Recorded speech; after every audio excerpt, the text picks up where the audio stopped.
വാൽപ്പാറയിലാണ് ഈ സംഭവം ഉണ്ടായത്. കരടിയുടെ ആക്രമണത്തിൽ നിന്ന് തൊഴിലാളികൾ തലനാരിഴയ്ക്കാണ് അവിടെ രക്ഷപ്പെട്ടത്.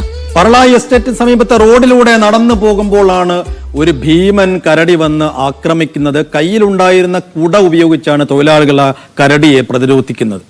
ആക്രമണത്തിന്റെ CCTV ദൃശ്യങ്ങളും പുറത്ത് വന്നിട്ടുണ്ട്. സമീപത്തെ എസ്റ്റേറ്റിലെ വീട്ടിലുമൊക്കെ കരടി എത്തിയിട്ടുണ്ട്. ഒരു ഭീമൻ കരടിയെ കയ്യിലുള്ള കുട മാത്രം ഉപയോഗിച്ച് ഓടിക്കുന്ന തൊഴിലാളികളുടെ ദൃശ്യങ്ങളാണ് പുറത്തു വന്നിട്ടുള്ളത്. ഇന്നലെ പറളായി എസ്റ്റേറ്റിന് സമീപത്തെ റോഡിലൂടെ നടന്നു പോകുമ്പോഴാണ് കരടി തൊഴിലാളികളെ ആക്രമിച്ചത്. ഈ പ്രദേശത്ത് പുലിയും വലിയ രീതിയിൽ ഇറങ്ങാറുണ്ട്. പുലി വലിയ രീതിയിലുള്ള ഭീതി നാട്ടുകാർക്ക് കഴിഞ്ഞ പ്രാവശ്യം തന്നെ പുലി ഇറങ്ങിയപ്പോഴുണ്ടായിരുന്നു. ഇപ്പോൾ കരടിയും എത്തിയിട്ടുണ്ട് എന്നുള്ളതാണ് ഏറ്റവും ആശങ്ക ഉയർത്തുന്ന കാര്യം.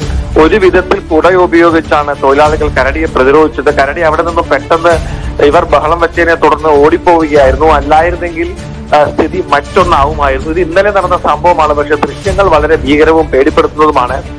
അതിനുശേഷം കരടി ഏൽപ്പാടി എസ്റ്റേറ്റിലെ ഡാനിയൽ എന്ന ഒരു തൊഴിലാളിയുടെ വീട്ടു വരാന്തയിലും എത്തി.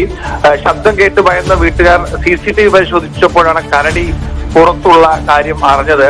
തുടർന്ന് അവർ ജനലിലൂടെ ബഹളം വെക്കുകയും ശബ്ദമുണ്ടാക്കുകയും ഒക്കെ ചെയ്തതിനെ തുടർന്ന് കരടി അവിടെ നിന്നും ഓടിപ്പോവുകയായിരുന്നു. ഈ മേഖലയിൽ സ്ഥിരമായി കരടി വരുന്നതാണെന്നും ഇതിനെ പിടികൂടണമെന്നുള്ള ആവശ്യം നേരത്തെ ഉള്ളതാണ്. അതിപ്പോൾ വീണ്ടും പ്രദേശവാസികൾ ഉന്നയിക്കുന്നുണ്ട്. എന്തായാലും വലിയ ഭീതിയിലാണ് പ്രദേശവാസികൾ. പുലിക്ക് പിന്നാലെ കരടിയും പല തവണകളിലായി ജനവാസ മേഖലയിൽ എത്തിയതോടുകൂടി ഇവിടുത്തെ തൊഴിലാളികളുടെ സ്വൈര്യ ജീവിതം തന്നെ അവതാളത്തിലായിരിക്കുകയാണെന്ന് പറയാം.